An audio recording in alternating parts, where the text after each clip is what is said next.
Authoritarian-friendly FIFA Fest shows why next year's World Cup must be boycotted. Heba Gowayed and Nicholas Occhiuto. The Club World Cup is being staged across the U.S. as citizens from 12 countries are banned and masked agents demand people's papers based on the color of their skin. International sporting events, spectacles of recreation designed to distract people from their day-to-day lives, are cultural and political branding opportunities for their hosts. For authoritarians, they have long been used as a tool to distract from or launder stains of human rights violations and corruption, a practice called sports washing.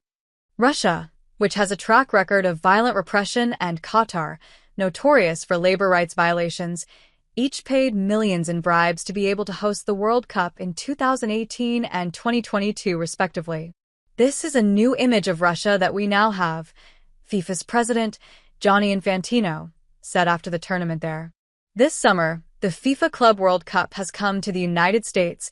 The event includes 32 of the most prominent soccer clubs in the world and is a much-anticipated precursor to next year's World Cup, hosted by the US, Mexico, and Canada.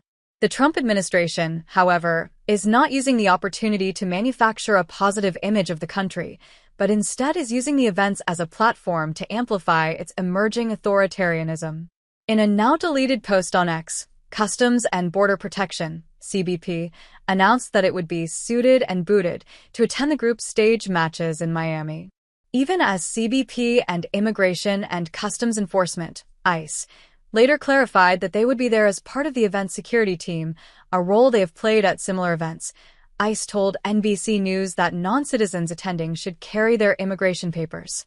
The declaration followed J.D. Vance, joking that people are welcome to come to the 2026 World Cup, but when time is up, they'll have to go home, or talk to Kristi Noem, the Secretary of Homeland Security. The choice to stoke fear of raids at an international soccer event, a sport that is hugely popular among immigrants in the U.S., is part and parcel of this administration's desire to brand itself as so powerful that it is accountable to no one. This intimidating language comes as the country is witnessing an escalation in raids, detentions, and deportations conducted under Noem. It comes as people are being sent to prison camps such as Centro de Confinamiento del Terrorismo, CECOT, in El Salvador, or to South Sudan, which is going through a severe humanitarian crisis. It comes as racial profiling is rampant, meaning that every person who looks like an immigrant to an ICE officer, every person of color regardless of citizenship, is subject to scrutiny. This is consistent with the U.S.'s other actions on the world stage, including its withdrawal from the United Nations Human Rights Council, its sanctioning of the International Criminal Court for issuing arrest warrants for the Israeli Prime Minister, Benjamin Netanyahu, and his former defense minister, Yoav Gallant, its participation in the ethnic cleansing of Gaza, and its posting of bizarre AI reels to visualize turning the Strip into a beach resort. This administration is one that flaunts its white supremacy, ending its refugee and asylum program for everyone except for white Afrikaners. It seems to relish the opportunity for belligerent violations of human rights, whether that's arresting a mayor at an immigration detention center, forcibly removing and handcuffing a senator at a Homeland Security press conference, or refusing to release Mahmoud Khalil, despite a judge's order.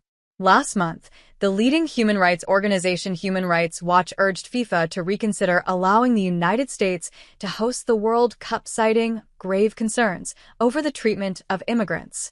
Soon thereafter, a travel ban was ordered, denying entry to citizens of 12 largely Black and Muslim countries in the world and restricting others, with an exception made for World Cup players. FIFA, notorious for turning a blind eye to authoritarians, made no attempt to hold this administration accountable. Trump's anti-immigrant policies were known to Infantino when he hailed their great friendship, even adopting Trump's pet phrase to make the world great again because football or soccer unites the world. When asked about the fears around ICE presence at the Club World Cup matches, Infantino said he had no concerns about anything except security. But ticket sales are slow, and there have been banks of empty seats at most matches so far. Just days before the kickoff of the opening match featuring Inter Miami's own Lionel Messi, one of the biggest superstars in the world, students at local colleges were being offered tickets for as little as $20, buy one get four free. Perhaps some of this can be owed to the format of the event, which is new, or maybe even to soccer's still growing popularity in the US. Intimidation, however, does not help ticket sales. Tourism nationwide is down 9% at a projected cost of over $8.6 billion. Authoritarianism is only as powerful as our acquiescence. People within the country are beginning to mobilize. The Club World Cup began on the same weekend that millions of people took to the streets to participate in a No Kings rally. It follows powerful grassroots protests in Los Angeles to fight ISIS's kidnappings there. To hold these bullies accountable, we need the world to stand with us. No country should send their team to play when the citizens of 12 among them are banned. No person is safe when agents roam the country and its stadiums masked, asking people to show their papers based on the color of their skin. If what we're witnessing is a precursor to the World Cup, then it has never been clearer that a boycott is necessary.